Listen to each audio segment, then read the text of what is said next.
RBI again repo rate அப்படின்றத கம்மி பண்ணிருக்காங்க. இதனால யாருக்கு நல்லதோ இல்லையோ என்ன மாதிரி ஹவுசிங் லோன் எடுத்தவங்களுக்கு எல்லாம் இது ஒரு வரப்பிரசாதம். நீங்க உங்களோட ஹவுசிங் லோன் இன்ட்ரெஸ்ட் கம்மி பண்ணணும்னு நினைக்கிறீங்களா? நீங்க என்னென்ன ஸ்டெப்ஸ்லாம் எடுக்கணும்னு சொல்லிட்டு இந்த வீடியோல டீடைலா எக்ஸ்பிளைன் பண்றேன். அதுக்கு முன்னாடி டெய்லி இந்த மாதிரி யூஸ்ஃபுல்லான ஃபைனான்ஸ் ரிலேட்டட் டாபிக்ல நீங்க ரெகுலரா வீடியோ பார்க்கணும்னு நினைச்சீங்கன்னா ஃபைனான்ஸ் வித் ஹர்ஷோட ஃபாலோ பண்ணிக்கோங்க. நேத்து நடந்த RBI மானிட்டரி பாலிசியில பாத்தீங்க அப்படின்னா 0.25% ரெப்போ ரேட் அப்படின்றத கம்மி பண்ணிருக்காங்க. இதனால உங்களுடைய ஹவுசிங் லோன் இன்ட்ரெஸ்ட்ல பாத்தீங்க அப்படின்னா 0.25% வரைக்கும் கம்மியாகும். இந்த இயரோட ஸ்டார்டிங்ல இருந்து இப்ப வரைக்கும் பாத்தீங்க அப்படின்னா 1.25% வரைக்கும் இன்ட்ரெஸ்ட் ரேட் அப்படின்றத கம்மி பண்ணிருக்காங்க. இது உங்களுடைய ஹோம் லோன் அண்ட் கார் லோன்லயே ரிஃப்ளெக்ட் ஆயிருக்கும். ஒரு எக்ஸாம்பிளுக்கு சொல்லணும் அப்படின்னா 10% இன்ட்ரெஸ்ட் ரேட்ல ஒருத்தர் ஹோம் லோன் எடுத்திருந்தாரு அப்படின்னா இப்போ அதோட கரண்ட் இன்ட்ரெஸ்ட் ரேட் அப்படின்றது 8.75% மாறி இருக்கும். இதனால பாத்தீங்க அப்படின்னா லோன் எடுத்தவங்களுக்கு செம பெனிஃபிட். இதனால அவங்க பே பண்ணக்கூடிய இன்ட்ரெஸ்ட் அப்படின்றது லாங் டர்ம்ல ரொம்பவே சிக்னிஃபிகண்டா கம்மியாகும். ஃபர்ஸ்ட் இது யார் யாருக்கெல்லாம் எலிஜிபிள்னு பாத்தீங்க அப்படின்னா நீங்க வாங்கி இருக்கக்கூடிய லோன் அப்படின்றது EBLR என்ற கேட்டகரியில இருந்துச்சுன்னா மட்டும்தான் இது உங்களுக்கு எலிஜிபிள். இதை தவிர்த்து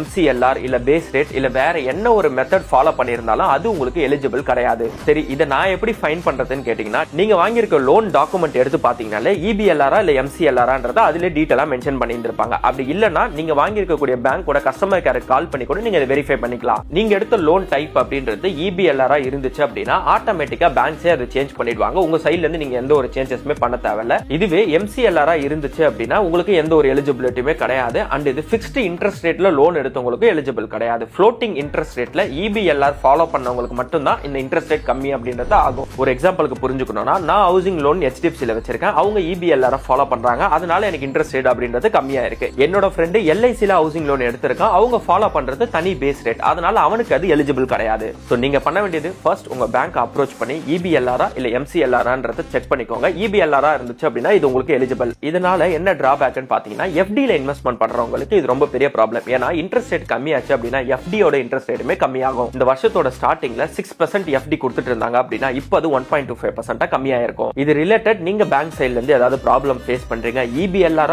இருந்து அதை அவங்க ரெடியூஸ் பண்ண மறுக்கிறாங்க அப்படின்னா கீழே கமெண்ட்ல டாக் பண்ணி என்ன ப்ராப்ளம் ஃபேஸ் பண்றீங்கன்னு சொல்லுங்க. அது ரிலேட்டட் கண்டிப்பா ஒரு வீடியோ மேக் பண்றேன். இந்த வீடியோ முடிஞ்ச அளவுக்கு நிறைய பேருக்கு ஷேர் பண்ணிடுங்க. அவங்களோட ஹவுசிங் லோன் இன்ட்ரெஸ்ட் அப்படின்றது கம்மியாகட்டும்.